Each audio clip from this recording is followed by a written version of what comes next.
Hello. আজকে ২০২৩ সালের শেষ দিন 31 ডিসেম্বর। তো এই বছরে যেই সমস্ত বইগুলো পড়া হয়েছে আমার, বেশি কিছু পড়া হয়নি। লাস্ট ৩-৪ বছরের মধ্যে সবথেকে বেশি কম পড়াশুনো করেছি এই বছরে বিভিন্ন কারণের জন্যই। বাট যতটুকু পড়া হয়েছে তার মধ্যে থেকে আমি ২০টা মতো বই নিয়ে আলোচনা করব আজকের ভিডিওতে। যে ২০টা বই আমার বেশ ভালো লেগেছে। মানে এছাড়া আরও ৭-৮টা ৮-১০টা বই আছে, বাট সেগুলো আমি আজকের ভিডিওতে আলোচনা করব না, সেগুলো অন্য টাইপের বুকস। বাট এই যে ২০টা বই নিয়ে আলোচনা করছি, এগুলো এই বছরের পড়া আমার বিশেষ বই। ওকে, এর মধ্যে বাংলা সাহিত্য আছে, এর মধ্যে business self help kind of books আছে কিছু, এর মধ্যে বিদেশি সাহিত্য বা উপন্যাসের কিছু বই আছে, এর মধ্যে মনস্তত্ত্ব এবং দর্শনের কিছু বই আছে। তো অনেক ভ্যারাইটিস অফ বুকস আছে। আজকের ভিডিওতে আপনি পুরোটা শেষ পর্যন্ত দেখলে অনেক কিছু নতুন জিনিস আবিষ্কার করতে পারবেন। নতুন ধরনের বুকস, নতুন ধরনের আইডিয়াস বা বই পড়ার অভিজ্ঞতা, সেগুলো জানতে পারবেন। তো আশা করি এই ভিডিওটা আপনার খুব ভালো লাগবে এবং পুরো ভিডিওটা শেষ পর্যন্ত দেখবেন এবং আমাদের চ্যানেলটা সাবস্ক্রাইব করতে ভুলবেন না। এবং এই সমস্ত বইগুলোর মধ্যে কোন বইটা আপনার সবথেকে বেশি ভালো লেগেছে সেটার নাম কমেন্ট সেকশনে লিখে জানাবেন। ঠিক আছে? এই ২০টা বা ২১টা বইয়ের মধ্যে আপনার কোন বইটা বেশি ভালো লেগেছে। প্রত্যেকটা বই নিয়ে আমি একটু একটু করে আলোচনা করব। ওকে, সবার প্রথমে হচ্ছে দ্য টাইম মেশিন, এইচ.জি. ওয়েলসের লেখা টাইম মেশিন। এটা একটা সায়েন্স ফিকশন নভেল, অনেক ছোট্ট, খুব বেশি বড় না, জাস্ট এটা ১০৭-৮ পৃষ্ঠার বই।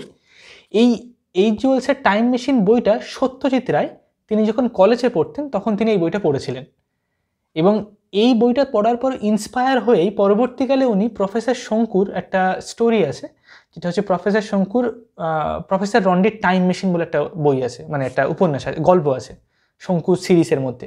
তো সেই প্রফেসর রন্ডির টাইম মেশিন বইটা লেখার জন্য উনি এই বইটা থেকে ইন্সপায়ার হয়েছিলেন কলেজ লাইফে। ওকে, এখানে কি একটা টাইম মেশিন আছে, যে টাইম মেশিনের সাহায্যে যে সায়েন্টিস্ট যিনি এটা আবিষ্কার করেন তিনি পাস্টে যান এবং পরবর্তীকালে তিনি ফিউচারে যান, গিয়ে সেখানে দেখেন একটা অন্য রকমের সোসাইটি আছে। সোসাইটির উপরে এক ধরনের মানুষ আছে আর সেখানে অনেকগুলো কুয়ো আছে, সেই কুয়োর মধ্যে দিয়ে তার নিচে একটা অন্ধকার জগৎ আছে, সেখানে অন্য ধরনের সব প্রাণীরা আছে। তো সেই জিনিসগুলো কি, তার রহস্যগুলো কি, সেটা সেখানে গিয়ে যে প্রধান চরিত্র সে সেটাকে এক্সপ্লোর করার চেষ্টা করে। ওকে, তো যে কুয়োর যে কনসেপ্টটা সেটা আমার খুবই ভালো লেগেছে। বইটা অনেক ইন্টারেস্টিং, একটু রহস্যজনক, কি হবে পরে, এরকম একটা কিউরিওসিটি সবসময় কাজ করে। তবে এই সায়েন্স ফিকশন বই হিসেবে অত্যন্ত পপুলার বই এবং খুবই ভালো বইটা। অনেক ছোট্ট বইয়ের মধ্যে খুবই ভালো। যারা নতুন পাঠক, যারা অত বেশি ইংলিশ বই পড়েনি বা পড়া শুরু করতে চায়, তাদের জন্য এই বইটা খুবই ভালো। ঠিক আছে, এন্টারটেনিং, সহজ এবং অনেক বেশি ভালো বইটা, ক্লাসিক বই। ওকে, আচ্ছা, এরপরে আমরা চলে আসবো da Silva mind control method. ওকে, হোজে সিলভা বলে একজন নিউরো সায়েন্টিস্ট বলতে পারেন, তার লেখা বই সিলভা মাইন্ড কন্ট্রোল মেথড। যদি আপনি ইউটিউবে যান, গিয়ে সার্চ করেন মাইন্ড ভ্যালি বলে অথবা ভিশন লাখিয়ানি বলে, তাহলে দেখবেন ভিশন লাখিয়ানি হচ্ছে একজন অন্টারপ্রেনিয়র। তিনি একটা এডুকেশনাল ইনস্টিটিউট রান করেন যার নাম হচ্ছে মাইন্ড ভ্যালি। এই মাইন্ড ভ্যালি হোল ওয়ার্ল্ডে সবথেকে বেস্ট কোম্পানিগুলোর মধ্যে 10 নম্বরের মধ্যে আসে। ওকে, কোম্পানি কালচারের মধ্যে 10 নম্বরে আসে এবং এই কোম্পানিটার নাম বিভিন্ন ম্যাগাজিনে এবং গ্লোবালি অনেক রেকগনাইজড। এই কোম্পানিটা কী করে, বিভিন্ন personal growth, self development course, তারপর হচ্ছে মেডিটেশন, এই ধরনের জিনিস শেখায়। যেমন সাদগুরু আছে আমাদের ইন্ডিয়াতে, সেরকমই ভিশন লাখিয়ানি, কিন্তু ভিশন লাখিয়ানিটা অনেক বেশি প্রফেশনাল এবং এটা গ্লোবালি। এবং ভিশন লাখিয়ানি বেশিরভাগ টার্গেট করে যারা সিলিকন ভ্যালিতে থাকে, যারা অন্টারপ্রেনিয়র, বড় বড় বিজনেস পিপল, তাদেরকে। ওকে, তো ভিশন লাখিয়ানি তিনি যে লেখকের বই পড়ে ইন্সপায়ার হয়ে তার পুরো জীবনটা এই পথে চলে এসেছে, সেই লেখকটা হচ্ছে কে, হোজে সিলভা। ভিশন লাখিয়ানি 14 কি 15 বছর বয়সে প্রথম হোজে সিলভার এই বইটাই পড়েন, da Silva mind control method, এবং এখান থেকে তিনি ইন্সপায়ার হন এবং পরবর্তীকালে তিনি বিভিন্ন জিনিস নিয়ে এক্সপেরিমেন্ট করেন এই সিলভা মাইন্ড কন্ট্রোল মেথডে, এবং ধীরে ধীরে তিনি এই ধরনের লাইফকে বেছে নেন অ্যাজ এ অন্টারপ্রেনিয়র এবং অ্যাজ এ মেডিটেশন টিচার। এই বইটাতে কী আছে, একটা মেডিটেশন টেকনিক সম্পর্কে বলা আছে যেটাকে ক্রিয়েটিভ ভিজুয়ালাইজেশন বলা হয়। ওকে, যেটাকে আমরা বলি না ল অফ অ্যাট্রাকশান, যেটা আমরা চাইছি সেটা আমাদের কাছে চলে আসবে, বাট ল অফ অ্যাট্রাকশান অত্যন্ত সুপারফিশিয়াল, অনেক একটা মাম্বো জাম্বো কাইন্ড অফ বিষয়। এখানে হোজে সিলভা অত্যন্ত সায়েন্টিফিক ওয়েতে স্টেপ বাই স্টেপ এই জিনিসটা নিয়ে আলোচনা করেন, এটা কিভাবে হচ্ছে। এবং ইনি অনেকগুলো প্র্যাকটিস বা টেকনিক্স সম্পর্কে বলেন। তো এই বইটা অত্যন্ত প্র্যাকটিক্যাল, অনেক বেশি হেল্পফুল। আমাদের প্রতিদিনের জীবন বা কারোর যদি কোনো অ্যাম্বিশন থাকে, একটা ফ্ল্যাট কিনতে চায়, অনেক বেশি টাকা রোজগার করতে চায়, তো সেটাকে মেডিটেশন টেকনিকের সাহায্যে সেই জিনিসটাকে সে সহজ করে ফেলতে পারে, তার রাস্তাটাকে অনেক ইজি করতে পারে। তো সেই মেডিটেশন টেকনিকগুলো কীভাবে প্র্যাকটিস করতে হবে, সেগুলো ঠিক কীরকম, সেটা সম্পর্কে নিয়ে এই বইতে লিখেছেন। অনেকগুলো বিষয় নিয়ে উনি অনেকগুলো টেকনিক সম্পর্কে এখানে আলোচনা করেছেন, যেগুলো প্রত্যেকটাই প্র্যাকটিক্যাল। যদি প্র্যাকটিস না করা হয় তাহলে এই বইটা পড়ে কোনো লাভ নেই। ওকে, এটা অনেক সহজ বই, ইজি বুক, অত্যন্ত প্র্যাকটিক্যাল বই, খুবই হেল্পফুল। তো যারা মেডিটেশনের মধ্যে আছেন, যারা মেডিটেশনকে শুধুমাত্র মুক্তি পাওয়ার জন্য নয়, বরঞ্চ নিজের জীবনে প্র্যাকটিক্যাল বিষয়কে অ্যাচিভ করার জন্য প্র্যাকটিস করতে চান, তাদের জন্য এই বইটা অত্যন্ত হেল্পফুল হবে। ওকে, সিলভা মাইন্ড কন্ট্রোল মেথড, খুবই অত বেশি দামও নয় বইটার, অ্যামাজন থেকে আপনি পেয়ে যাবেন। আচ্ছা, এরপরে আমরা চলে আসবো আরেকটা বই, 0 to 1, পিটার থেলের লেখা বই 0 to 1। পিটার থেলকে, এলন মাস্ক আর পিটার থেল দুজনে খুব ভালো ফ্রেন্ড ছিল, মানে এখনও অ্যাকচুয়ালি দুজনে খুব ভালো ফ্রেন্ড। যখন এলন মাস্ককে কেউ চিনতো না, অনেক ইয়ং এজে ছিল, তখন পিটার থেল এবং এলন মাস্ক এরা দুজনে মিলে একটা কোম্পানি তৈরি করে, যেটার নাম হচ্ছে পেপ্যাল। না, পেপ্যাল কোম্পানি কি করে, যেমন এখন আমরা অনলাইন ট্রানজ্যাকশন করি না, গুগল পে, পেটিএম, ঠিক সেরকম পেপ্যাল হচ্ছে একটা গ্লোবালি অনলাইন ট্রানজ্যাকশন করার একটা কোম্পানি, যেটা প্রথম তৈরি করা হয় এমন একটা কোম্পানি। তো সেটা কে করেছিল? পিটার থেল আর এলন মাস্ক দুজনে মিলে। নাও সেই পিটার থেলের লেখা বই হচ্ছে 0 to 1। Okay, now Peter tell হচ্ছে এমন একজন মানুষ যাকে বলা হয় যে মানে talent magnet. Peter tell recently যে চ্যাট জিপিটি লঞ্চ হয়েছে, তার যে সিইও অর্থাৎ স্যাম অল্টম্যান, তাকে টাকা ইনভেস্ট করেছিল, মানে চ্যাট জিপিটিতে টাকা ইনভেস্ট করেছিল কে? Peter Thiel. ফেসবুক, মার্ক জুকারবার্গের, সেখানে পিটার থেল টাকা ইনভেস্ট করেছিল, এবং এছাড়া আরও অনেক কোম্পানিতে পিটার থেল টাকা ইনভেস্ট করেছিল। না, পিটার থেল হচ্ছে এমন একজন মানুষ, সে যখন কারোর সঙ্গে মিটিং করতে বসে, তখন তার সঙ্গে কথা বলে তাকে বিভিন্ন প্রশ্ন জিজ্ঞাসা করে, এটা খুব সহজে বুঝে নিতে পারে যে সে ফিউচারে সাকসেসফুল হবে কি হবে না। তার যে কোম্পানি আইডিয়াটা আছে বা তার যে অন্টারপ্রেনিউরিয়াল আইডিয়াটা আছে, সেটাকে ভবিষ্যতে সে সাকসেসফুল করতে পারবে কি পারবে না। নাও এই যে ক্যাপাসিটিটা, সেটা সব মানুষের মধ্যে থাকে না, কিন্তু পিটার থেল যে কটা কোম্পানিতে ইনভেস্ট করেছে প্রত্যেকটাই সাকসেসফুল, একটা কোম্পানিও ফেল হয়নি পিটার থেলে। না, এত ভালো কীভাবে পিটার থেল সব কিছু আগে থেকে বুঝতে পারে, তার কিছু হিন্টস এই বইটাতে আছে। পিটার থেল বিজনেসের বিভিন্ন গ্রামাটিক্যাল অ্যাসপেক্ট, কী করে একটা বিজনেসকে ডেভেলপ করতে হয়, বা বিজনেস বলতে ঠিক কী বোঝায়, বা রিসেন্টলি এখনকার দিনে সবাই অন্টারপ্রেনিউর হচ্ছে, বিভিন্ন ভেঞ্চার স্টার্ট করছে, সেগুলো সম্পর্কে তিনি এই বইতে আলোচনা করেছেন। না, 0 to 1 এই বইটা, এটা অত্যন্ত খুবই ভালো বই, যারা বিজনেস করেন তাদের জন্য এটা কাজে লাগবে, বাট লোকাল বা রিজিওনাল বিজনেসের জন্য এটা কাজে লাগবে এমনটা নয়। হেল্প হবে, বাট অতটা ডিরেক্টলি নয়। বাট যদি আপনি কোনো অন্টারপ্রেনিউরিয়াল আইডিয়া থাকে, মানে একটা বড় বিজনেস করতে চান, তাহলে এই বইটা আপনার খুবই ইম্পর্টেন্ট, খুবই কাজে লাগবে।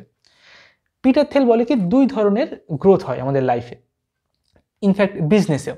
একটা হচ্ছে কি 1 থেকে 2, 2 থেকে 3, 3 থেকে 4, মানে অলরেডি আমার কাছে এটা কিছু জিনিস আছে, তারপর তার সাথে আমি কিছু জিনিস যোগ করলাম, আরও কিছু জিনিস যোগ করলাম, এরকম করে করে করে করে আমি জিনিসটাকে বড় করছি। আর একটা হচ্ছে কি 0, মানে কিছু নেই, নাথিং, সেখান থেকে একটা জিনিস 1 ক্রিয়েট করা, সেটা এই যে গ্রোথ। তো পিটার থেল বলে কি এই যে একটা কিছু আছে, তারপর সেটাকে আমি আবার তৈরি করছি, সেটা হচ্ছে কি গ্লোবালাইজেশন। মানে দেখা গেল একটা কোম্পানি আছে আমেরিকাতে, তারপর সেই কোম্পানিটা একটা ব্রাঞ্চ খুললো ইন্ডিয়াতে, তারপর সেটা ফ্রান্সে, একটা ইটালি, একটা জার্মান, তো এরকম করে কি পুরোটা গ্লোবালাইজ হচ্ছে। আমাদের একটা হসপিটাল আছে বারাসাতে বা কলকাতাতে, তারপর কি হলো যে সেই হসপিটালটার মতো আরও 10টা হসপিটাল খুলে দেওয়া হলো, তাহলে কি হলো, মানুষের অনেক সুবিধা হলো। এটা কি? এটা হচ্ছে গ্লোবালাইজেশন। অর্থাৎ 1 থেকে 2, 2 থেকে 3, একটা কিছু আছে, সেটাকে দেখে দেখে আমরা আবার করছি। আর 0 থেকে 1 মানে কি? কিছু নেই, কোনো মোবাইল ফোন বলে কোনো জিনিস নেই, বাট হঠাৎ করে একটা জিনিস আবিষ্কার করা হলো, যেটাকে বলা হচ্ছে মোবাইল ফোন। এই 0 থেকে 1, যখন ছিল না কিছুই, সেখান থেকে একটা ফোন আবিষ্কার করা। তারপর সেই মোবাইল ফোনটা থেকে ধীরে ধীরে ধরুন স্মার্টফোন এলো, তারপর সুইচ ফোন, সেখান থেকে স্মার্টফোন, তারপর আরও স্মার্টফোন, অ্যান্ড্রয়েড, অ্যাপেল, এটা কি 1 থেকে 2, 2 থেকে 3, এরকম ইমপ্রুভমেন্ট। তো পিটার থেল এখানে সেই 0 থেকে 1-এ কী করে আপনি যাবেন, সেই সম্পর্কে তিনি আলোচনা করছেন। বইটা খুবই ভালো, খুব সুন্দর বই, বইটার মধ্যে অনেক ডিপ চিন্তাভাবনা আছে। বইটা সহজ, ইজি, ল্যাঙ্গুয়েজটা অনেক সহজ, যে কেউ নতুন যারা বই পড়া শুরু করছে তারা এই বইটা থেকে স্টার্ট করতে পারে। সেলফ হেল্প ক্যাটাগরির মধ্যে এই বইটা আসে বেশিরভাগ। আচ্ছা, নেক্সট বই হচ্ছে বিট ফিলোসফিক্যাল, একটু দার্শনিক টাইপ অফ চিন্তাভাবনা। বইটার নাম হচ্ছে জন আর্মস্ট্রংয়ের লেখা। বইটার নাম হচ্ছে Conditions of Love, the Conditions of Love, John Armstrong. এই বইটা অনেক ছোট্ট বই। এটা কত পৃষ্ঠার বই? এটা জাস্ট 160 পেজের বই। ওকে, অনেক ছোট ছোট চ্যাপ্টার দিয়ে লেখা বইটা। এই বইটাতে আলোচনা করা হচ্ছে প্রেম বা ভালোবাসা বা সম্পর্ক, নারী পুরুষের সম্পর্ক, সেটা কি, সেটা সম্পর্কে। আমাদের কি রোম্যান্টিক হওয়া উচিত? মানে একজন ছেলে যদি সে একটা মেয়ের প্রতি দুর্বল হয়, তাহলে কি সেটা বেটার, সেটা কি ভালো? নাকি লাইফে প্রেম একবারই হয়, ভালোবাসা একবারই হয়, এটা সঠিক? নাকি আমরা বারবার প্রেমে পড়তে পারি? যে প্রেম বা ভালোবাসা বলতে কি বোঝায়, তার সাইকোলজিক্যাল অ্যাসপেক্টটা কি, সেটা সম্পর্কে তিনি এখানে আলোচনা করেছেন।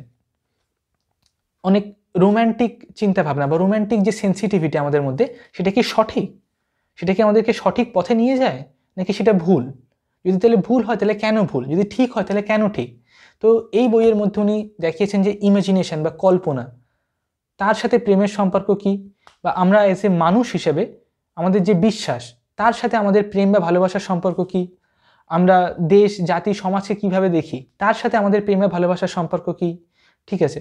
তো বিভিন্ন জিনিসের সাথে প্রেম বা ভালোবাসা জিনিসটা বা নারী পুরুষের সম্পর্কটা কিভাবে জড়িত, সেটা নিয়ে এই বইটা লিখেছেন। যারা রিলেশনশিপ নিয়ে জানতে চায়, তাদের জন্য এই বইটা অত্যন্ত হেল্পফুল, মানে খুবই হেল্পফুল। বইটা একদম সহজ ভাষায় লেখা এমনটা তো বলবো না, একটু ডিপ বইটা, বাট ছোট্ট বই, তো পড়ে শেষ করা সম্ভব। এবং বইটা যারা নতুন রিডার বা যারা অল্প একটা বই পড়েছে, তারা এই বইটাকে ইজিলি পড়তে পারবে। একটু জটিল, একটু ডিপ, কিন্তু বইটা খুব সুন্দর, পড়া সম্ভব। এবং এই বইটার মধ্যে অনেক ফিলোসফিক্যাল কনসেপ্ট আছে, বিভিন্ন ক্লাসিক রাইটার, নিৎজে, তারপর হেগেল, তাদের রেফারেন্স আছে, তাদের সম্পর্কে, তাদের চিন্তাভাবনাকে কাজে লাগিয়ে বইটা লেখা হয়েছে। তো সেগুলো সম্পর্কে অনেক জানতে পারবেন আপনি। তো বইটা খুবই সুন্দর। এই বইটা তাদের সবার জন্য রেকমেন্ডেড, যারা এই নারী পুরুষের সম্পর্ক বা প্রেম ভালোবাসা এগুলো সম্পর্কে জানতে চান। ওকে, আচ্ছা, এরপর কিছু আমরা বাংলা বইয়ে চলে আসবো। ওকে, বাংলা বই হচ্ছে বঙ্কিমচন্দ্রের কপালাকুণ্ডলা আর দুর্গেশ নন্দিনী। এই দুটো বই আমি এবছরে পড়েছি বঙ্কিমচন্দ্রের। তো আশা করছি 2024-এ, আজকে তো 31শে ডিসেম্বর 2023, 2024-এ বাকি বইগুলো বঙ্কিমচন্দ্রের শেষ করার ইচ্ছা আছে, দেখা যাক কতটা হয়।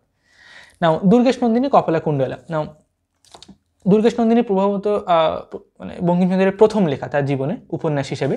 এটা একটা হিস্টোরিক্যাল ফিকশন, একটা ঐতিহাসিক উপন্যাস, যার মধ্যে রাজনীতি, প্রেম আর ইতিহাস, এই তিনটে বিষয় মোটামুটি আছে। বইটার সেন্টেন্সের যে স্ট্রাকচার বা লাইনগুলো, সেগুলো খুবই সুন্দর, মানে অসাধারণ, মানে অতুলনীয়। ওকে, সাহিত্য সম্রাট বঙ্কিমচন্দ্রকে এমনি এমনি বলা হয় না। একটু কঠিন ভাষায় লেখা বঙ্কিমচন্দ্রের বই, যথেষ্ট একটু কঠিন ভাষায়, সাধু ভাষায় লেখা। এই বইটা রিসেন্টলি সানডে সাসপেন্সে I think audio book launch হয়েছিল সানডে সাসপেন্সে, যেখানে সাধু ভাষাটাকে চলিত ভাষায় করে দিয়েছে, যার ফলে জিনিসটা অনেকটা, মানে তার কোয়ালিটিটা বা তার স্বাদটা একটু কমে গেছে, কিন্তু অনেক সহজে জিনিসটা বোঝা যায়। তো এখানে পড়তে একটু ডিফিকাল্ট হতে পারে, কারণ যাদের সাধু ভাষায় পড়া অভ্যাস নেই। তবে সেন্টেন্সগুলো খুব সুন্দর, খুবই ভালো। লেখাটা একটু জটিল, চরিত্রগুলোর মধ্যে যে সম্পর্ক, সেটা অনেক বেশি জটিল আর খুবই ঘন, ঘটনা খুব তাড়াতাড়ি ঘটছে, কোথাও আপনাকে বোর করবে না বইটা। বইটার মধ্যে ফিলোসফিক্যাল কনসেপ্ট আছে। বইটার মধ্যে যে পিকচার বা ছবিগুলো, উপন্যাসের মধ্যে তো ইমেজেস থেকে মনে মনে অনেক ছবি তৈরি হয়, তো সেগুলোও যথেষ্ট ভালো, খুবই শার্প। তবে বইটাতে যে ধরনের দর্শনকে উনি দেখাতে চেয়েছেন, তার থেকে শরৎচন্দ্রের দর্শন অনেক বেশি আমার মনে হয় ম্যাচিওর বা অনেক বেশি আধুনিক, মডার্ন বঙ্কিমচন্দ্রের তুলনায়। কিন্তু শরৎচন্দ্রের থেকে বঙ্কিমচন্দ্রের লেখার ধারা অনেক বেশি স্ট্রং, অনেক বেশি ভালো। ওকে, বইটা আমার খুব ভালো লেগেছে, দুর্গেশ নন্দিনী। ওকে, আর একটা হচ্ছে কি কপালাকুণ্ডলা।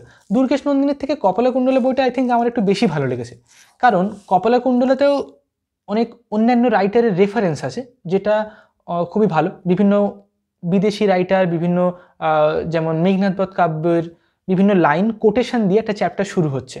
তো সেই চ্যাপ্টারে যা কিছু আলোচনা করছে বা যে ঘটনাগুলো ঘটছে কপালাকুণ্ডলাতে, সেটা ওই উপরে প্রথম যে কোটেশনটা দেওয়া আছে, অন্য একটা লেখকের বই, অন্য একটা লেখকের অন্য একটা কোনো উপন্যাস, গল্প বা কবিতা, তার সেই লাইনগুলো দেওয়া আছে, তার সাথে রিলেটেড ঘটনা এবারে ঘটবে। এবং কপালাকুণ্ডলার গল্পটা কি, যে একটা নারী বা একটা মেয়ে, সে যদি কোনো একটা সমুদ্রের তীরে, একটা জঙ্গলের মধ্যে ছোটবেলা থেকে বড় হয়, 16-17 বছর বয়স পর্যন্ত, এবং তারপর তাকে যদি কেউ বিয়ে করে সমাজে নিয়ে আসে, তাহলে সমাজে আসার পর সমাজের যে রীতি নিয়ম কানুন, সেখানে চলাফেরার যে সাংসারিক জ্ঞান বুদ্ধি, সাংসারিক যে মোহ বা আকর্ষণ বোধ, সেই জিনিসগুলোকে সেই মেয়েটার মধ্যে তৈরি হবে। সেই নারী যে চেতনাটা, যে ছোটবেলা থেকে কখনো কোনো পুরুষ দেখেনি, একটা কাপালিক বা একটা মানে পুরোহিত টাইপ অফ একজন কোনো মানুষ বা একটা কাপালিক, তার সান্নিধ্যে বড় হয়েছে সেই মেয়েটা 16-17 বছর বয়স পর্যন্ত। তারপর সে সমাজে আসছে। তাহলে কি সমাজের নিয়ম কানুনগুলোর মধ্যে আসার পর তার কি সেই চেতনার মধ্যে সেই কাম জিনিসটা বা সেই ক্রোধ জিনিসটা বা সাংসারিক জ্ঞান বুদ্ধি বা চতুরি মানে চালাকি করার যে বোধটা, সেগুলো কি আসবে? নাকি তারপরেও সে সমাজের প্রতি বা জগতের প্রতি বা জীবনের যে পার্থিব বিষয়গুলোর প্রতি একটা উদাসীন ভাব থাকবে? এই যে কনফ্লিক্টটা, সেটা নিয়ে কপালকুণ্ডলা বইটা বঙ্কিমচন্দ্র লিখেছেন। উনি অ্যাকচুয়ালি যখন কোথাও একটা ছিলেন, আই থিঙ্ক কোনো একটা জায়গাতে গিয়েছিলেন, যেখানে গিয়ে ওনার সঙ্গে একজন কাপালিকের পরিচয় হয়। সেই কাপালিক ওনার কাছে আসতো এবং তাকে তিনি বিভিন্ন রকমভাবে ভয় টয় দেখাতো, কথা বলতো, গল্প করতো। তারপর তার মাথায় মানে বঙ্কিমচন্দ্রের মাথায় এই জিনিসটা, এই উপন্যাসটা আসেন। তারপরে তিনি এই বইটা লেখেন। তো এই বইটা আমার বেশ ভালো লেগেছে। যদিও এই বইতে উনি দেখিয়েছেন যে সেই নারীর মধ্যে সেই চেতনাটা আসবে না, মানে সাংসারিক বা কাম বোধটা আসবে না, যেটা আমার মনে হয় না সঠিক। বাট তারপরেও বইটা আমার খুব ভালো লেগেছে এবং এর রিপ্রেজেন্টেশনটা খুব ভালো লেগেছে। দুর্গেশ নন্দিনীর তুলনায় অনেক বেশি ভালো লেখা এটা। দুর্গেশ নন্দিনীও খুবই ভালো লেখা অবভিয়াসলি। ওকে, আচ্ছা, এরপর হচ্ছে কি কবি তারাশঙ্কর বন্দ্যোপাধ্যায়ের লেখা কবি। নাও এটা একটা ছোট বেশ ভালো একটা উপন্যাস। এই উপন্যাসটা শুরু হয় একজন কবি, যে একজন ছেলে যে কবি হতে চায়। ওকে, বাংলা সাহিত্যের ইতিহাসে একটা জায়গা আছে, একটা পিরিয়ড আছে যখন কবিরা বিভিন্ন একটা সমাজের মধ্যে একটা সভা টাইপের বা একটা ফাংশন টাইপের, যেখানে গিয়ে কবিতা বা গীতি কবিতা বা গান বলে শোনাতো সাধারণ মানুষকে। এটা একটা এন্টারটেনমেন্টের একটা উপায়। ওকে, নাও সেই যে রেওয়াজটা বা সেই যে প্রথাগত নিয়মটা, সেটা যখন ধীরে ধীরে ফল ডাউন করছে, যখন শেষ হয়ে যাচ্ছে, আর এরকম লোকজন প্র্যাকটিস করে না। যে এখনকার দিনে আমরা দেখি না যে কোথাও একটা অনুষ্ঠান হচ্ছে, সেখানে গিয়ে একজন গান বলবে বা কবিতা বলবে, মানে গান বলতে এখানে গীতি কবিতা বলবে, তারপর আরেকজন গীতি কবিতা বলবে। ওকে, একটা সিনেমা আছে এটা নিয়ে প্রসেনজিতের, যেটা সৃজিত মুখার্জির ডিরেক্ট করা। সিনেমাটার নামটা আমার এই মুহূর্তে মনে পড়ছে না। জাতিস্বর সিনেমাটা, যেখানে উনি এই টপিকটা নিয়ে দেখান। ওকে, এই কালচারটা বাঙালি পিরিয়ডে, সেই কালচারটা যখন শেষ হচ্ছে, সেই সময়ে এই কবি উপন্যাসটা মানে সেটিংসটা, ঘটনাটা ঘটছে। তো যে প্রধান চরিত্র, সে কিভাবে প্রেমে পড়ছে, তার কবিতার প্রতি যে ভালোবাসা বা কবিতাকে সে কিভাবে দেখে, ওকে, সে কতটা সরল, তার মনের যে চেতনাটা সেটা কেমন, সেই জিনিসগুলোকে লেখক এখানে তুলে ধরছে। এবং তারপর আরও অনেক ঘটনা ঘটছে, অত ডিটেলস আমি এখন বলছি না বইটা নিয়ে। উপন্যাসটা শুরু হয় একটা লোকাল ঘটনা দিয়ে, একটা বাঙালি জাতির একটা কতগুলো একটা জায়গা, একটা গ্রাম, সেখান থেকে শুরু হয়। তারপর ধীরে ধীরে অনেক ঘটনার মধ্যে দিয়ে তারাশঙ্কর বন্দ্যোপাধ্যায় এমন একটা জায়গাতে পৌঁছায়, যেখানে তিনি কবিতা কী সেটা নিয়ে কথা বলছেন, মৃত্যু কী, যৌনতা কী, এই সমস্ত বিষয়গুলো নিয়ে কথা বলছেন, যেটা ইউনিভার্সাল, যেটা সমস্ত মানুষের জন্যই মানে জানাটা প্রয়োজন। সে বিদেশে থাকুক, এদেশে থাকুক, অন্য সময়ে জন্ম হোক বা ভবিষ্যতে জন্ম হোক, মানে এটা হচ্ছে ইউনিভার্সাল। কিন্তু উপন্যাসটা শুরু হয় অত্যন্ত লোকাল, মানে শুধুমাত্র ওয়েস্ট বেঙ্গলের মধ্যেকার বাঙালিদের কতগুলো ঘটনা বা গ্রাম, সেই গ্রামের বর্ণনা, সেখানে কি ঘটনা ঘটছে, সেই সব বিষয় দিয়ে। তো এই লোকাল থেকে ইউনিভার্সালে শিফট হচ্ছে কিভাবে, এবং একটা দার্শনিক বা আধ্যাত্মিক বিষয়ের দিকে ধীরে ধীরে কিভাবে উপন্যাসটা এগোচ্ছে, সেটা হচ্ছে খুব ভালো লাগে। বঙ্কিমচন্দ্র, শরৎচন্দ্র, এদের থেকে তারাশঙ্কর বন্দ্যোপাধ্যায় আমার অনেক বেশি কাছের লেখক। কারণ এনার লেখার মধ্যে এটা ডুয়েলিস্টিক নেচার থাকে। মানে বিশেষ করে এনার হাঁসুরিবাকের উপকথা বা আরোগ্য নিকেতন উপন্যাস, যেগুলো অত্যন্ত ভাস্ট, অনেক বিষয়বস্তু নিয়ে জিনিসটা দেখিয়েছেন উনি। ওকে, তো এই যে একটা লোকাল থেকে ইউনিভার্সালের মধ্যে যাওয়া, একটা বিষয় নিয়ে কথা বলতে বলতে অনেক বিষয় নিয়ে কথা বলে ফেলা, এই জিনিসটা খুবই আমার ভালো লাগে, যেটা তারাশঙ্কর বন্দ্যোপাধ্যায় উপন্যাসের মধ্যে দেখিয়েছেন। ওকে, তো এটা হলো কবি। এরপর আরেকটা পড়েছি রবীন্দ্রনাথ ঠাকুরের শেষের কবিতা, যেটা প্রেম ভালোবাসা এসব নিয়ে বেসিক্যালি, যেখানে উনি দেখান যে প্রেম মানে বা ভালোবাসা বলতে কি, যেখানে আমরা কমপ্লিটলি আমাদের ব্যাকগ্রাউন্ডটাকে বা আমাদের জীবনের যে ছোট বড় আপস অ্যান্ড ডাউন, সেটা থেকে পুরো ঊর্ধ্বে চলে যাচ্ছি, এরকম। নাকি প্রেম ভালোবাসা বলতে যেখানে আমরা সেই জিনিসটাকে কাজে লাগিয়ে, সম্পর্কটাকে কাজে লাগিয়ে আমাদের প্রতিদিনের জীবনটাকে আরো অনেক সহজ করে ফেলছি, এরকম। যেখানে প্রেম ভালোবাসাটা আমাদেরকে বা সম্পর্কটা আমাদেরকে সাহায্য করছে প্রত্যেক দিনের যে ছোটোখাটো খুঁটিনাটি ঘটনা, কাজ কাম বিষয়বস্তু, তার মধ্যে আমাদেরকে হেল্প করছে, এরকম, নাকি প্রেম ভালোবাসাটা সেই খুঁটিনাটি ঘটনা বিষয়বস্তু সেই জিনিসগুলো থেকে অনেক ঊর্ধ্বে নিয়ে চলে যাচ্ছে আমাদেরকে? ওকে, এরকম এই দুটো টাইপ অফ প্রেম ভালোবাসা, একটা হচ্ছে ট্র্যাডিশনাল, একটা হচ্ছে অনেক আধুনিক মডার্ন। ওকে, দুটোর মধ্যে কোনটা সঠিক, এই দুটোর হচ্ছে কনফ্লিক্ট, সেটা সম্পর্কে উনি এই উপন্যাসটা লিখেছেন। এটা অ্যাকচুয়ালি একটা রেসপন্স ছিল, যারা রবীন্দ্রনাথ ঠাকুরকে আধুনিক বলতো না, তাদেরকে রেসপন্স করে এই উপন্যাসটা উনি লিখেছিলেন বেসিক্যালি। যে এবং এই উপন্যাসের মধ্যে কোথাও একটা গিয়ে রবীন্দ্রনাথ ঠাকুর শেষের দিকে একটা আধুনিক লেখক হিসেবে প্রতিষ্ঠা পাচ্ছে, বা একটা আধুনিকতার ছাপ এখানে উনি রাখছেন। যদিও পুরোপুরি আধুনিক বলা যায় না উপন্যাসটাকে, বাট তারপরেও আধুনিকতার ছাপের মধ্যে কিন্তু আসে। তো এটা বেশ ভালো উপন্যাস, আমি এনজয় করেছি, অনেক ভালো বই। ওকে, আচ্ছা, এরপর আমরা চলে আসবো কিছু ক্লাসিক ফিকশানে। গোথেকে বলা হয় দ্য লাস্ট রেনেসাস ম্যান। ওকে, অর্থাৎ রেনেসাস বলতে যেটা বোঝায় নিচে লাস্ট রেনেসাস ম্যান। তো গোথের লেখা একটা বই দ্য সরোস অফ ইয়ং ওয়ার্থার। এটা একটা রোম্যান্টিক উপন্যাস। একজন কম বয়সী ছেলে, 21-22 বছর বয়স, সে একজনের প্রেমে পড়ে যে অলরেডি বিবাহিত, এবং তারপরে তার মন কীভাবে দুর্বল হয়ে পড়ে এবং ধীরে ধীরে ধীরে ধীরে সে লাস্টে গিয়ে সুসাইড করে নেয়। ওকে, এবং কিন্তু এই ছেলেটার চরিত্রটা খুবই ভালো, যে অনেক হাম্বেল, অনেক অনেস্ট, অনেক পিওর ভিতর থেকে। ওকে, তো এই উপন্যাসটা লেখার পর গোথে খুব পপুলার হয়ে যায়। একজন জার্মান রাইটার হচ্ছে গোথে, উনি অত্যন্ত ফান্ডামেন্টাল রাইটার, তাকে লাস্ট রেনেসাস ম্যান বলা হচ্ছে, তো বুঝতেই পারছেন যে কতটা ফান্ডামেন্টাল রাইটার। এবং উনি শুধুমাত্র উপন্যাস লিখেছেন এমনটা নয়, উপন্যাস, ওনার লেখা একটা বিখ্যাত বই যেটা ওনার সবথেকে ইম্পর্টেন্ট, এটা হচ্ছে ফস্ট বলে, যেটার কথা পরবর্তীকালে এই চ্যানেলে আমি আলোচনা করব, এই ইউটিউব চ্যানেলে। তো আপনারা সাবস্ক্রাইব করতে ভুলবেন না ফস্ট সম্পর্কে জানার জন্য। ওকে, এছাড়া গোথে সায়েন্সের উপরে কিছু লেখা বই আছে, ন্যাচারাল সায়েন্স এবং অপটিক্স বা লেন্স, যেটা নিউটনের কিছু চিন্তাভাবনা, তার উপরে লেখা বই আছে। ওকে, তো গোথে একটা ভাস্ট রেঞ্জ অফ মানে মেডিকেল সায়েন্সের উপরে লেখা ওনার বই আছে, বিভিন্ন টপিক নিয়ে উনি লিখেছেন। তো এই বইটাকে অনেক হিস্টোরিয়ানরা, যারা ইতিহাস নিয়ে পড়াশোনা করে, তারা বলে কি এটা হচ্ছে ফার্স্ট রোম্যান্টিক নভেল। রোম্যান্টিক এরা বলতে একটা জিনিস বোঝায়, আমরা এখন যেটাকে রোম্যান্স বলি, বা সিনেমাতে অনেক সবসময় দেখাচ্ছে হিরো হিরোইন প্রেমে পড়ছে, বা একটা ব্যানার টাঙানো আছে কোথায় রাস্তায়, কোলগেটের অ্যাডভার্টাইজমেন্ট হচ্ছে, কিন্তু সেখানে একটা রোম্যান্টিক, একজন ছেলে একটা মেয়ে দুজনে মানে একটা ইন্টিমেট সিনে আছে, কোলগেটের অ্যাডভার্টাইজমেন্টসের মধ্যে রোম্যান্স দেখানো হচ্ছে। ওকে, তো এই যে রোম্যান্স জিনিসটা, সেটা কোথা থেকে এলো? একটা রোম্যান্টিক এরা বা একটা রোম্যান্টিক মুভমেন্ট হয়েছিল হিস্ট্রিতে, 17th সেঞ্চুরির মিডিল এন্ডের দিকে সেটা হয়। তো সেই সময়কার প্রথম বই হচ্ছে এটা, যেটার মধ্যে রোম্যান্টিক জিনিসটা স্টার্ট হয়, মুভমেন্টে স্টার্ট হয়। অনেক হিস্টোরিয়ানরা এরকম বলে। ওকে, এর আগে হয়তো ছিল কিছু বই, কিন্তু এটাকে প্রধান বই হিসেবে ধরা হয়। তো এটা একটা খুবই ভালো বইটা। এবং একটু আগে আমরা যে বইটার কথা বলছিলাম, যে এই যে দ্য কন্ডিশনস অফ লাভ, এই বইটার মধ্যে, এই বইটা স্টার্ট হচ্ছে এই গোথের লেখা সরোস অফ ইয়ং ওয়ার্থার এই বইটাকে রেসপন্স করে, যে এই বইতে গোথে যা কিছু বলেছেন সেটা একটা উপন্যাসের জন্য ঠিক আছে, কিন্তু তার মধ্যে অনেকগুলো ভুল আছে। এই উপন্যাসের যে প্রধান চরিত্র, তার ক্যারেক্টারের চিন্তাভাবনার মধ্যে অনেকগুলো মিস্টেক আছে। তো সেটা এই বইতে তিনি আলোচনা করছেন। জন আর্মস্ট্রং, রিসেন্ট লেখক, বেঁচে আছে, 2002-3 সালের দিকে এই বইটা উনি লিখেছেন। ওকে, এই বইটাও খুব ভালো, খুব সুন্দর। যদি আপনি জার্মান লিটারেচার পড়তে চান, তাহলে আপনাকে অবশ্যই এই বইটা পড়তে হবে। আচ্ছা, এরপর হচ্ছে ম্যাক্সিমস অ্যান্ড রিফ্লেকশন, এটাও গোথের লেখা বই।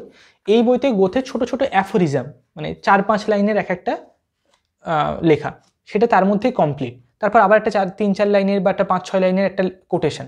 ওকে, যেটা হচ্ছে গোথে তার বিভিন্ন বইতে ইউজ করেছেন সেই সমস্ত অ্যাফোরিজম। অ্যাফোরিজম মানে হচ্ছে বাণীর মতো, যেমন আমরা বিবেকানন্দের বাণী পড়ি, ঠিক সেরকম প্রত্যেকটা ছোট ছোট সেই যে প্যারাগ্রাফগুলো একটা কবিতার মতো বা একটা ন্যারেটিভের মতো, সেটাতে অনেক ডিপ ইনসাইট দেওয়া আছে, লাইফ সম্পর্কে, আধ্যাত্মিকতা সম্পর্কে, আর্ট সম্পর্কে, সিদ্ধান্ত কী করে নিতে হয়, মানুষের সম্পর্ক, সমাজ সম্পর্কে, দর্শন সম্পর্কে, বিভিন্ন বিষয় নিয়ে সেখানে ইনসাইট দেওয়া আছে। তো এই বইটা আপনি পড়তে পারেন, কারণ এই বইটার জন্য আপনাকে পুরো বইটা কমপ্লিট করতে হবে তার কোনো মানে নেই। আপনি 2 পৃষ্ঠা পড়লেন, আজকে মনে হলো আজকে একটু পড়ে নিলেন আধ ঘন্টা, কালকে মনে হলো কালকে একটু পড়ে নিলেন, এরকম ছোটো ছোটো অ্যাফোরিজম। আর ওই যে জিনিসটা আপনি পড়ছেন সেটা বুঝতে পারলেন মানে সেখান থেকে আপনি একটা জিনিস জেনে গেলেন, একটা ইনসাইট পেলেন আপনি, ওটা ওর মধ্যে কমপ্লিট, একটা ছোট্ট প্যারাগ্রাফ। ঠিক আছে, তো এটা ক্লাসিক বই, খুব সুন্দর বই, খুব ভালো বই। একটু জটিল মনে হতে পারে যদি আপনি অত বেশি ইংলিশ পড়ার সাথে মানে প্র্যাকটিস না থাকে তাহলে, বাট যদি আপনি প্রথম পড়ছেন বা 1-2 বই পড়েছেন, তাহলে আপনি এটা পড়তে পারেন। এটা অনেক সহজই আছে বলতে গেলে একদিক থেকে। আর সব কিছু বুঝতে না পারলেও অনেক জিনিস আছে যেগুলো অত্যন্ত ইজি। একটা দুটো প্যারাগ্রাফ একটু জটিল আছে, যেটার জন্য একটু গোথের অন্যান্য বই পড়া থাকা দরকার হবে, বাট সেটা জাস্ট একটা দুটো, বাকিগুলো সহজ। ওকে, তো যারা নতুন পাঠক তারা এটা অবশ্যই পড়তে পারে, তাদের জন্য যারা ক্লাসিক বই পড়া শুরু করতে চায় তারাও এটা পড়তে পারে, ঠিক আছে, এটা খুব ভালো বই। ওকে, আচ্ছা, এরপর হচ্ছে আমরা চার্লস ডিকেন্সের বইতে চলে আসবো, সেটা হচ্ছে ক্রিসমাস ক্যারল। ডিকেন্স হচ্ছে এমন একটা লেখক যে কখনো কখনো আমরা বলা হয় কি ডিকেন্সিয়ান এরা, আবার কখনো কখনো বলা হয় কি ইউনো জাস্ট একটা ইংল্যান্ড বা ব্রিটিশের ইংল্যান্ডের একটা বিশেষ এরা, মানে কুইন যখন ছিল, মানে Elizabeth, I think queen Elizabeth সেই সময়কার। ওকে, সেই এরাটাকে ডিকেন্সিয়ান এরা বলা হয়, অর্থাৎ ডিকেন্সের নাম দিয়ে একটা পুরো এরাকে ডিফাইন করা হয়, এতটাই ইম্পর্টেন্ট লেখক তিনি। সেই সময় পুরো কালচারটাকে উনি একা সিঙ্গেল হ্যান্ডেডলি মেনটেন করেছে। ওকে, তো ওনার লেখা শর্ট স্টোরিজ ক্রিসমাস ক্যারল, এখানে অনেকগুলো শর্ট স্টোরিজ আছে, 3-4টে শর্ট স্টোরিজ আছে যেগুলো ক্রিসমাসের সময় বিভিন্ন ঘটনা ঘটছে এবং ক্রিসমাসের ভ্যালুটা কী, যেমন আমাদের কাছে দুর্গাপুজো, ঠিক সেরকম ওখানে ক্রিসমাস হচ্ছে অত্যন্ত ইম্পর্টেন্ট আমাদের কাছে। আমরা এই তো বড়দিন গেল 25শে ডিসেম্বর, পার্ক স্ট্রিটে কত বড় একটা অনুষ্ঠান হয়, তো এই যে অনুষ্ঠান হওয়ার যে রীতি রেওয়াজটা সেটা অনেক আগের থেকে চলে আসছে, কিন্তু সেই জিনিসটা এতটাও স্ট্রং ছিল না যতটা স্ট্রং এখন। এখন আমরা ইন্ডিয়াতে থেকে, কলকাতাতে থেকে ক্রিসমাসকে কত ভালোভাবে সেলিব্রেট করি, কিন্তু আগেকার দিনে ব্রিটিশেই মানে খ্রিশ্চানরাই তাদের কাছে এই জিনিসটা এতটা পপুলার ছিল না আজকে যতটা, এবং সেই পপুলারাইজেশনটা করেছিল কে, এই চার্লস ডিকেন্স। কীভাবে না, প্রত্যেক বছর উনি ক্রিসমাসের সময় এই ক্রিসমাসকে নিয়ে বিভিন্ন শর্ট স্টোরিজ লিখতো, এবং যারা ছোট ছিল এই 10-15 বছর বয়স তারা এই বইটা পড়তো, এবং যারা বড় ছিল তারাও এই বইগুলো পড়তো। প্রত্যেক বছর পড়তে পড়তে ধীরে ধীরে একটা কালচারাল অ্যাটমসফিয়ার তৈরি হয় এবং ক্রিসমাসের প্রতি অনেক বেশি অ্যাটেনশন দিতে শুরু করে এবং সেটাকে আরও অনেক বেশি ডেকোরেট করতে শুরু করে মানুষ, এবং সেটার মধ্যেকার জিনিসগুলো বুঝতে শুরু করে। তো এখানে উনি আধ্যাত্মিকতার কিছু কিছু অ্যাসপেক্টকে তুলে ধরেছেন, কীভাবে ক্রিসমাস আমাদেরকে ভালো, মানে আমাদেরকে বিভিন্ন জিনিস শেখায়, করুণা বা কম্প্যাশন, দয়া, বা ক্রিসমাসের সাহায্যে আমরা আমাদের অতীতকে মানে ফরগিভ করে নতুন করে বেঁচে থাকতে পারি, এই ধরনের জিনিসগুলো নিয়ে এখানে আলোচনা করেছেন। বইটা খুব সুন্দর, শর্ট স্টোরিজ, যারা নতুন পাঠক তারা এটা স্টার্ট করতে পারে, এটা ভালো বই। ওকে, আচ্ছা, এবার আসবো ডিকেন্সের লেখা একটা অত্যন্ত ইম্পর্টেন্ট বই, ফান্ডামেন্টাল বই, গ্রেট এক্সপেকটেশন। 2017-18 দিকে একটা বলিউডে একটা সিনেমা বার হয় যার নাম হচ্ছে ফিতুর, যেটা আদিত্য রায় কাপুর এবং ক্যাটরিনা ক্যাফ দুজনে মানে অভিনয় করেন। সিনেমাটা খুব ভালো সিনেমা, বাট ফ্লপ হয়েছিল সিনেমাটা, রোম্যান্টিক মুভি। তো সেই সিনেমাটা অ্যাকচুয়ালি এই ডিকেন্সের লেখা এই গ্রেট এক্সপেকটেশন বইটা থেকে অ্যাডপ্ট করা হয়েছিল। এই বইটা ডিকেন্সের সব থেকে ইম্পর্টেন্ট বই হিসেবে কনসিডার করা হয়, এবং এই বইতে ডিকেন্স একটু কম সেন্টিমেন্টাল হয়েছেন। এই বইটাতে কি দেখায়, একটা ছেলে, মানে এটাকে বলা হয় কামিং অফ এজ নভেল বা একটা bildungsroman writing. Coming of age মানে কি, একজন ছেলে যে ইম্যাচিওর, মানে টিনেজ, 15-16 বছর বা তার থেকে ছোট হতে পারে, এখানে যেমন 8-10 বছর, 7-8 বছর বয়স, সেই প্রিম্যাচিওর যে ইম্যাচিওর, সে কিভাবে বিভিন্ন ঘটনার মধ্যে দিয়ে জীবনে অনেক কষ্ট পেতে পেতে ধীরে ধীরে সে ম্যাচিওর হয়ে উঠছে, যে বুঝছে যে লাইফটা কেমন, জগৎটা কতটা জটিল, জীবনে সব কিছু কতটা কঠিন, এখানে আমরা যা চাই তাই পাওয়া যায় না।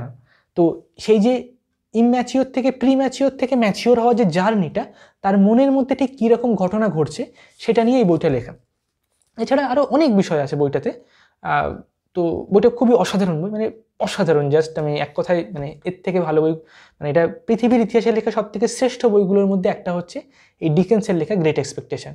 এটা নিয়ে অনেক মুভিজ, অনেক টিভি সিরিজ, অনেক ড্রামা, প্রচুর কিছু হয়েছে, মানে 20-22টারও বেশি মনে হয় শুধুমাত্র টিভি সিরিজ আছে এটা নিয়ে, ঠিক আছে, সেগুলো অনেক পুরানো যদিও।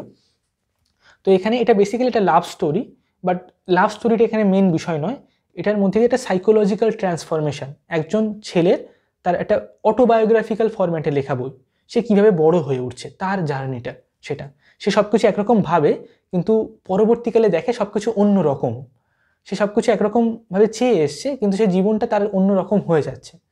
তো সেই জিনিসটা নিয়ে লেখা খুব সুন্দর, প্রত্যেকটা ক্যারেক্টার খুব ভালো, রাইটিং স্টাইল খুব ভালো, যে ইমেজেস বা পিকচার্সগুলো সেগুলো খুবই ভালো, অসাধারণ, প্রত্যেকটা জিনিসই খুব ভালো, ঠিক আছে। এবং বইটার সব থেকে ইম্পর্টেন্ট লেসন হচ্ছে ইন্টারকানেক্টেডনেস। এর যে প্রধান চরিত্র, সে যখন ছোট থাকে তখন তার জীবনে একটা ঘটনা ঘটে, এটা একটা সামান্য ঘটনা, সে সেটা ভুলে যায়।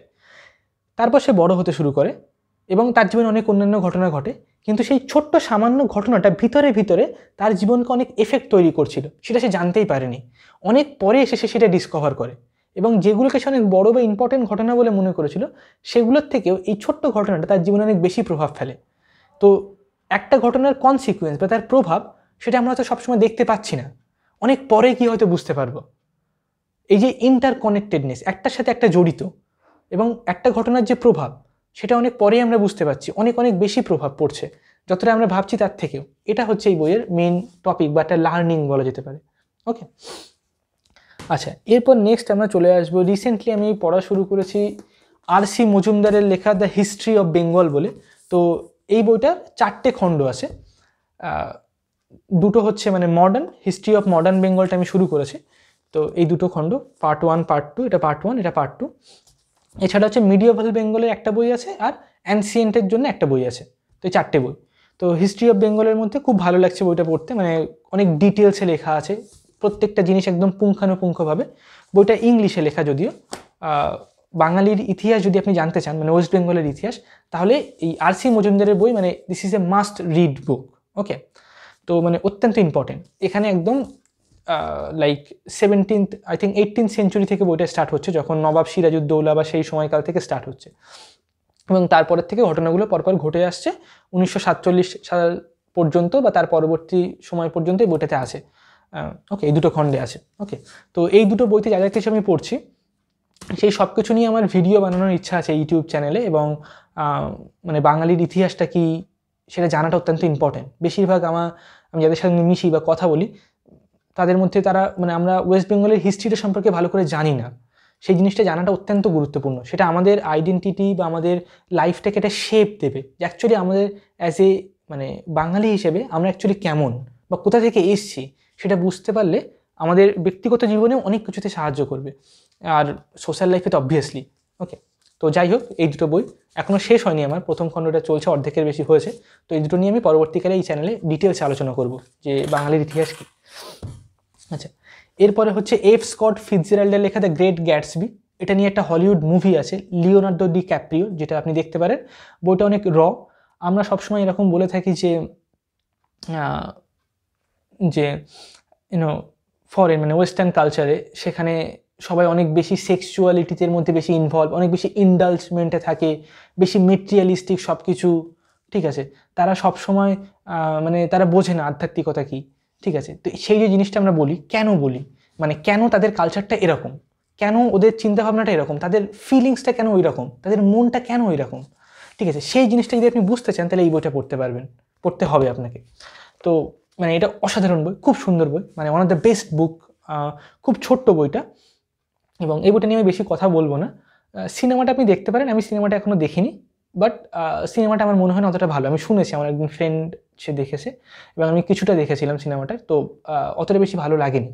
বাট এই বইটা মানে এতটাই সুন্দর, এতটাই ভালো বইটা, যে ওখানকার যে পুরো কালচারটা এই একটা বইয়ের মধ্যে খুব সুন্দরভাবে বলে দেয় যে জিনিসটা অ্যাকচুয়ালি কী, তাদের মনের অনুভূতিটা এরকম কেন, একটা ইনস্টিংক্ট, একটা ইম্পালস, যেটা সবসময় ডিস্ট্রাকশনের দিকে মানে ধ্বংসের দিকে যাচ্ছে, কেন এরকম। একজন বিয়ে করছে, তারপর তার ডিভোর্স হয়ে যাচ্ছে, তারপর আবার সে বিয়ে করে নিচ্ছে, কারো দুটো গার্লফ্রেন্ড আছে, বা এরকম যে জিনিসগুলো, রিলেশনশিপ, সেক্সুয়ালিটি, বা তাদের একটা ইন্ডালজমেন্ট, মেটেরিয়ালিস্টিক, বড় বাড়ি থাকবে, অনেক টাকা থাকবে, অনেক গাড়ি থাকবে, এই যে একটা আড়ম্বরপূর্ণ বিষয়, এরকম কেন ওদের কালচারটা কেন এরকম, আমাদের ইন্ডিয়ান কালচারের থেকে বা ইস্টার্ন কালচারের থেকে বা এশিয়ান কালচারের থেকে, চাইনিজ, ইন্ডিয়া বা নেপাল, ভুটান বা তিব্বত, ঠিক আছে, তিবেটিয়ান মঙ্ক কালচার, এগুলোর থেকে পুরোটা আলাদা, এরকম কেন। তো সেই জিনিসটা আপনি বুঝতে পারবেন খুব ভালোভাবে। খুব সুন্দর বই, খুব ভালো বই, পিকচার্স খুব ভালো, রাইটিং স্টাইল খুব ভালো, সব কিছু খুব ভালো, অসাধারণ। আচ্ছা, এরপর হচ্ছে ফ্রান্স কাফকার লেখা মেটামরফোসিস অ্যান্ড আদার স্টোরিজ। এই বইটা খুবই ভালো। এর মধ্যে মেন স্টোরি যেটা, সেটা হচ্ছে মেটামরফোসিস। একজন middle ages kind of person, 30-35 বছর বয়স, যে একদিন ঘুম থেকে উঠে দেখবে সে একটা ককরোচ হয়ে গেছে। তো তারপর সে বিছানা থেকে নড়তে পারছে না, তাকে অফিস যেতে হবে, বাট সে এখন ককরোচ হয়ে গেছে। তো এখন সে কী করবে, দরজাতে তার মা তাকে ঠকঠক করছে, ডাকছে, তখন সে কী করবে। নাও সে যে একজন মানুষ, একটা ককরোচ হয়ে গেছে, তো তারপর তার ফ্যামিলি মেম্বাররা তাকে কীভাবে দেখবে, তার সাথে কেমন বিহেভ করবে, সেটা হচ্ছে এই স্টোরির মধ্যে উঠে আসছে। এটা অ্যাবসার্ডিজম বা কাফকাস্কে বলা হয় এটাকে, যেখানে আমরা সবাই অনেক গভীরে আমাদের মধ্যে সবাই একা, আইসোলেটেড, অনেক একাকিত্বতাতে ভুগতে থাকি। জগতের সাথে আমাদের মানে সব কিছু অনেক উদ্ভট টাইপের মনে হয় কখনো কখনো জীবনে, সব কিছু কীরকম, কেন ঘটছে, কীভাবে হচ্ছে, কিছু বোঝা যাচ্ছে না। তো সেই জিনিসটা এখানে দেখাচ্ছে ফ্রান্স কাফকা। অত্যন্ত আধুনিক লেখা, খুবই ভালো লেখা, লেখার অত্যন্ত ডিপ মিনিং আছে। এই ছোট্ট শর্ট স্টোরিটা মানে 20th সেঞ্চুরির সব থেকে বেস্ট লেখাগুলোর মধ্যে একটা হয়ে গেছে। ঠিক আছে, 100 বছরে যত বই লেখা হয়েছে পৃথিবীতে তার মধ্যে সব থেকে বেস্ট লেখাগুলোর মধ্যে এই শর্ট স্টোরিজটা আসে। তাহলে কতটা ভালো বুঝতে পারছেন, মানে একটা জাস্ট ছোটো একটা শর্ট স্টোরিজ।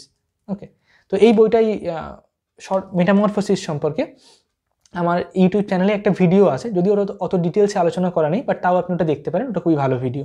ওকে, তো এটা হচ্ছে ফ্রান্স কাফকা, মেটামরফোসিস। আচ্ছা, এবার আমরা দুটো বই সম্পর্কে আসবো, যে দুটো বই অত্যন্ত খুবই ভালো, the best book I ever read in my whole life, still মানে এখন টিল নাও।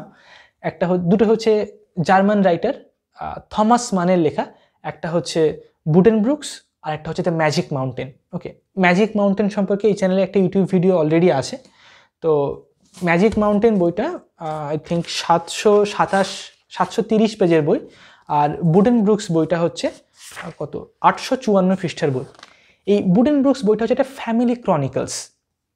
জার্মান দেশে একটা ফ্যামিলি, যাদের অনেক একটা বিজনেস ফ্যামিলি, অনেক টাকা পয়সা আছে, তাদের ফ্যামিলিটা 3-4টে জেনারেশন ধরে, একটা জেনারেশন তাদের দাদু দিদারা সব মারা যাচ্ছে, তারপর তাদের ছেলে মেয়ে, তাদের ছেলে মেয়ে, কীভাবে এই 3-4টে ফ্যামিলিতে সেই পুরো ফ্যামিলিটা ডিক্লাইন করছে, তাদের টাকা পয়সা, তাদের সম্মান, ঐতিহ্য সব কিছু তারা হারিয়ে ফেলছে, কারণ সব কিছু একরকমভাবে চলে আসছিল। আর আধুনিক সভ্যতা যখন আসছে, যখন ইন্ডাস্ট্রিয়ালিজম আসছে, অনেক বেশি কলকারখানা হচ্ছে, পলিটিক্সটা পাল্টে যাচ্ছে, সেই জিনিসগুলো যখন পাল্টে যাচ্ছে, তখন সেই ফ্যামিলি মেম্বাররা পুরানো জিনিসগুলোই মেনে চলছে, পুরানো রীতি রেওয়াজগুলোই মেনে চলছে, তারা নতুন জিনিসগুলোকে নিতে পারছে না। তো যার ফলে নতুন জিনিসের যে আগমন আর পুরানোর প্রতি যে আমাদের আসক্তি হয়ে আছে বা তার সাথে আমরা জড়িয়ে আছি, এই দুটো জিনিসের মধ্যে একটা ফ্যামিলি কীভাবে ধীরে ধীরে ধীরে ধীরে নামতে নামতে পুরো তাদের সম্মান, ঐতিহ্য, তাদের যে অনেক অর্থ বা সামাজিক যে প্রতিপত্তি, সেটাকে হারিয়ে ফেলছে 3-4টে জেনারেশনে। সেটা নিয়ে দেখানো হচ্ছে এই বুডেনব্রুকস। মাত্র 26 বছর বয়সে উনি এই বইটা লেখেন। বইটা ইনফ্যাক্ট 26 বছর বয়সে পড়াটাও ইভেন ডিফিকাল্ট। ঠিক আছে, এখানে অনেকগুলো ক্যারেক্টার আছে, মানে বইটা সম্পর্কে এখন আমি আলোচনা করব না, but it's a great book. পৃথিবীর ইতিহাসে লেখা সবথেকে শ্রেষ্ঠ বইগুলোর মধ্যে আসে এই দুটো বই, এবং এই দুটো বই লেখার জন্য উনি নোবেল প্রাইজও পান। ঠিক আছে, কেউ কেউ বলে বুডেনব্রুকস হচ্ছে ওনার জীবনের সবথেকে শ্রেষ্ঠ লেখা, কেউ কেউ বলে ম্যাজিক মাউন্টেন সবথেকে শ্রেষ্ঠ লেখা। আমার ম্যাজিক মাউন্টেন বইটা বেশি ভালো লেগেছে, because it's a bit kind of more philosophical narrative. Buddenbrooks বইটাও আমার খুবই ভালো লেগেছে নিঃসন্দেহে। এখানে ল্যান্ডস্কেপ বা পিকচার্স অনেক বেশি আছে ম্যাজিক মাউন্টেনের মধ্যে, যেখানে পিকচার্স এবং ন্যারেটিভ দুটো একসাথে মিলিয়ে আছে বা মিশিয়ে আছে। ওকে, তো এটা হচ্ছে ফ্যামিলি ক্রনিকলস। আর যেখানে ম্যাজিক মাউন্টেনটা হচ্ছে একটা ছেলে যে একটা মাউন্টেনের উপরে যাবে, সেখানে কিছুদিন থাকবে, 7 দিনের জন্য সে সেখানে যায়, 7-8 দিন থাকার জন্য, কিন্তু 7 বছর হয়ে যায় তার সেখান থেকে ফিরে আসা হয় না। এই 7 বছরে সে সেখানে অনেকগুলো নতুন জিনিস শেখে, বিভিন্ন দর্শন সম্পর্কে শেখে, মিউজিক সম্পর্কে শেখে, বডি বা অ্যানাটমি সম্পর্কে শেখে, সেখানে সে একজন নারীর প্রতি আসক্ত হয়, সে প্রেমে পড়ে, তারপর সে জীবনের বিভিন্ন ঘটনা সম্পর্কে বোঝে, পলিটিক্স সম্পর্কে জানে। ঠিক আছে, তো এই আইল্যান্ডটা বা এই যে মানে মাউন্টেনটা, ম্যাজিক মাউন্টেন যেটাকে নাম দিয়েছে এখানে থমাস ম্যান, সেখানে মানে ফ্রান্স, ইটালি, বিভিন্ন দেশের লোকজনেরা সেখানে এসে তাদের চিকিৎসা করানোর জন্য। ওটা একটা হসপিটালের মতো, হসপিটাল কাম রেস্টুরেন্ট, যেখানে থেকে চিকিৎসা করাতো, একটা স্যানিটোরিয়ামের মতো। তো সেখানে বিভিন্ন ক্যারেক্টার, অ্যাকচুয়ালি তিনি একটা মডেল অফ আর্থ, মানে হোল ওয়ার্ল্ডে ফ্রান্সের লোকরা একরকম হয়, তাদের কালচার একরকম, ইটালিতে একরকম, রাশিয়া বা জার্মানি একরকম, একরকম হয়, রাশিয়াতে একরকম হয়। ঠিক আছে, তো থমাস ম্যান তিনি নিজে জার্মান, এবং যে প্রধান চরিত্র সে জার্মান, সে ওখানে যাচ্ছে এবং সেখানে যাদের সঙ্গে পরিচয় হচ্ছে তারা বিভিন্ন দেশের, এবং এক একটা ক্যারেক্টার এক একটা দেশের কালচারকে রিপ্রেজেন্ট করছে। তো গোটা পৃথিবীটা যেমন, গোটা পৃথিবীর যে কালচারাল ডিফারেন্সগুলো, সেটা তিনি একটা মডেল তৈরি করেছেন এই ম্যাজিক মাউন্টেনের মধ্যে, তার মধ্যে দিয়ে তিনি দেখাচ্ছেন। এখানে অনেক ডাইভার্স ফিল্ড নিয়ে আলোচনা করা হয়েছে। এখানে সায়েন্স, যেমন টাইম আর স্পেস কী হয় সেটা নিয়ে আলোচনা আছে, আমাদের বডি বা অ্যানাটমি কী হয়, বডির স্ট্রাকচার, ভিতরকার গঠনটা কেমন হয়, বায়োলজি, সেটা নিয়ে আলোচনা করা হয়েছে। মিউজিক, ক্লাসিক্যাল মিউজিক শুনলে তার ভ্যালুটা কী, আমাদের মাইন্ডে বা সাইকোলজিতে সেটা কীভাবে এফেক্ট করে সেটা নিয়ে আলোচনা আছে। পেন্টিং নিয়ে আলোচনা আছে। জোডিয়াটিক সাইন বা আমরা যে অ্যাস্ট্রোলজিতে বিশ্বাস করি বা করি না সেটা নিয়ে এই বইতে আলোচনা করা হয়েছে। ঠিক আছে, কবিতা নিয়ে আলোচনা করা হয়েছে, পলিটিক্স নিয়ে আলোচনা করা হয়েছে, মানে একটা অনেকগুলো আলাদা আলাদা সাবজেক্ট ম্যাটার নিয়ে বইটাতে কথা বলা হয়েছে। তার সঙ্গে একটা স্টোরি আছে বইটাতে। ঠিক আছে, তো অসাধারণ বই, মাল্টি লেয়ার্ড বুক, অনেক কিছু শেখার আছে বইটা থেকে। এবং বইটা একটু জটিল, বাট মানে রাইটিং স্টাইল খুব ভালো, অসাধারণ। জাস্ট পৃথিবীর ইতিহাসে লেখা শ্রেষ্ঠ বইগুলোর মধ্যে একটা হিসেবে কনসিডার করা হয় এটাকে, তো অবভিয়াসলি বুঝতেই পারছেন কতটা ভালো। আপনি পেন ইনস্টিটিউটের লিস্টের মধ্যে গেলে ম্যাজিক মাউন্টেন বইটার নাম পাওয়া যায়, যে ওয়ার্ল্ড লিটারেচারের মধ্যে one of the best book. আচ্ছা, এরপর আমি চলে আসবো man and his symbol, Carl Gustav জিউংয়ের লেখা, যেখানে জিউং দেখায়। আচ্ছা, এই ম্যান অ্যান্ড হিজ সিম্বল এই বইটার উপরে একটা ভিডিও আছে আমার চ্যানেলে, যেটা হচ্ছে আপনার 1 ঘন্টার ভিডিও, ড্রিম অ্যানালিসিস। বা এই বইটাতে আমি যা যা কিছু শিখেছি সেই সব কিছু সম্পর্কে, ওখানে সব কিছু না হোক অ্যাটলিস্ট 50%-এর বেশি আমি আলোচনা করেছি। ওকে, জিউঙ্গিয়ান সাইকো অ্যানালিসিস বা মনস্তত্ত্ব। ওকে, জিউং হচ্ছে অ্যানালিটিক্যাল সাইকোলজিস্ট। তো তিনি দেখান যে সিম্বলস বলতে যে জিনিসটা বোঝায় সেটা কিভাবে আমাদের লাইফের সাথে জড়িত। ঘুমের মধ্যে আমরা যে স্বপ্নগুলো দেখি সেই স্বপ্নগুলো একটা সিম্বলস, এবং আমাদের অবচেতন মন সেই সিম্বলসগুলোকে পাঠাচ্ছে আমাদের চেতন মন, বা এখন যে মন দিয়ে আমরা কথা বলছি তাকে। তো সেই সিম্বলসের থ্রুতে আমাদের অবচেতন মন আমাদের চেতন মনের সাথে কমিউনিকেট করার চেষ্টা করছে। তো সেই সিম্বলসগুলোকে যদি আমরা ডিকোড করি একটা ল্যাঙ্গুয়েজের মতো, তাহলে আমরা আমাদের অবচেতন মনটা কী সেটা আমরা বুঝতে পারবো বা জানতে পারবো। ওকে, তো this is a beautiful book, মানে অনেক ইজি বই, যে কেউ এটা পড়তে পারে, একদম সহজ ভাষায় লেখা, খুব সুন্দর বই। আপনি মনস্তত্ত্ব সম্পর্কে জানতে চাইলে অনেক ডিটেলসে একটা ইন্ট্রোডাক্টরি বই, মানে একটা ইন্ট্রোডাকশন দেবে আপনাকে বইটা। ওকে, তো অবশ্যই মাস্ট রিড, এটা সবাই পড়তেই পারেন এই বইটা, খুবই সুন্দর বই, খুবই ভালো বই, যে কেউ এটা পড়তে পারে। আর এই চ্যানেলে যে ভিডিওটা আছে সেটা অবশ্যই দেখবেন, বাকি ভিডিওসগুলো না দেখলেও ওখানে আপনি অনেক কিছু শিখতে পারবেন, আপনাকে অনেক হেল্প করবে অ্যাকচুয়ালি ওই 1 ঘন্টার ভিডিওটা, যদি আপনি ধৈর্য ধরে সেটা দেখেন তাহলে। আচ্ছা, এছাড়া স্বামী বিবেকানন্দের বাণী ও রচনা এই বইটা আমি পড়ছি, 10টা খণ্ড আছে বইটা, তো 10টাই পড়ার ইচ্ছা আছে, সেকেন্ড খণ্ডটা চলছে। তো এই বইটা থেকে আমি যা যা কিছু পড়বো বিবেকানন্দের, সেই সব কিছু এই চ্যানেলে আপলোড করা হবে এবং সেই সব কিছু নিয়ে আলোচনা করা হবে। একদিকে আমি জিউং এবং ফ্রয়েডের লেখাগুলোকে আলোচনা করব, আর একদিকে হচ্ছে বিবেকানন্দের লেখাগুলোকে আলোচনা করব, যে ইস্টার্ন বা আমাদের দেশের ইস্টার্ন যে স্পিরিচুয়ালিটি সেই বিষয়গুলো নিয়ে আমি আলোচনা করব, প্লাস অন্যদিকে হচ্ছে ওয়েস্টার্ন সাইকো অ্যানালিসিস বা মন, অবচেতন মন, সেই জিনিসগুলো নিয়ে আলোচনা করব। এই দুটো বিষয় নিয়ে আমি এই চ্যানেলে অনেক ডিটেলস আলোচনা করব, এবং সেই দুটো জিনিস আমাদের লাইফে সাফল্য আনার জন্য বা সাকসেসফুল হওয়ার জন্য বা প্র্যাকটিক্যাল ডিসিশন নেওয়ার জন্য কীভাবে সাহায্য করে সেটা আমি অনেক ডিটেলসে এই চ্যানেলে আলোচনা করবো। তো অবভিয়াসলি স্টে টিউনড। ওকে, আচ্ছা, নেক্সট দুটো বই হচ্ছে খুবই ফান্ডামেন্টাল বই, অনেক রিভলিউশনারি রাইটিং। একটা হচ্ছে প্লেটোর লেখা দ্য রিপাবলিক, 2300 থেকে 400 বছর আগে এই বইটা লেখা হয় অ্যানসিয়েন্ট গ্রিকে। এরকম বলা হয় যে কার্ল মার্কসের লেখা কমিউনিজম বলুন বা হেগেলের লেখা বলুন, মানে পুরো যে ওয়েস্টার্ন ফিলোসফি সেটা আর কিছুই নয়, এই প্লেটোকে অনুসরণ করা। মানে প্লেটো একটা জিনিস লিখে গেছে, তার এফেক্টেই পুরো ওয়েস্টার্ন ফিলোসফিটা তৈরি হয়েছে। তো যদি আমরা এখন বর্তমান যদি ওয়েস্টার্ন কালচারটাকে বুঝি আর সেটাকে তার আগে কী ছিল, তার আগে কী ছিল, এরকম করে যদি আমরা ব্যাকে যেতে থাকি, তাহলে দেখব প্লেটোর লেখা এই রিপাবলিক বইটা ছিল সবার শেষে। কোথাও না কোথাও এই বইটা হচ্ছে একটা cornerstone of the whole western philosophy, of the whole western culture. Okay, এই বইতে কী লেখা আছে, এমন কি ইম্পর্টেন্ট? The Republic. ওকে, তো 2300 বছর আগে লেখা এই বইটা, যেখানে প্লেটো বলছে যে যদি আমরা বেস্ট লাইফ বেঁচে থাকতে চাই তাহলে আমাদের ঠিক কেমনভাবে আমরা মানে অ্যাপ্রোচ করবো জীবনকে, how can we live the best life, সব থেকে সেরা জীবনটা যদি আমি বা আপনি বা আমরা যদি বেঁচে থাকতে চাই তাহলে কি করতে হবে। ওকে, আর সেই বেস্ট লাইফ পাওয়ার জন্য বেস্ট সোশ্যাল মডেল কি হতে পারে, মানে সোসাইটির মডেলটা কমিউনিজম নাকি ডেমোক্রেটিক সোসাইটি নাকি হচ্ছে অন্য কোনো সোশ্যাল ফর্ম, ক্যাপিটালিস্টিক সোসাইটি, কেমন সোসাইটির মডেলটা ঠিক কেমন হলে সেই বেস্ট লাইফ পাওয়ার জন্য এক একজন মানুষ, ইন্ডিভিজুয়াল মানুষের সুবিধা হবে। তাহলে বেস্ট সোশ্যাল মডেলটা কী আর বেস্ট লাইফ কাটানোর জন্য একজন ইন্ডিভিজুয়ালের কী করা উচিত, এই দুটো বিষয়কে, এই দুটো প্রশ্নকে তিনি অ্যান্সার দিয়েছেন এই বইতে।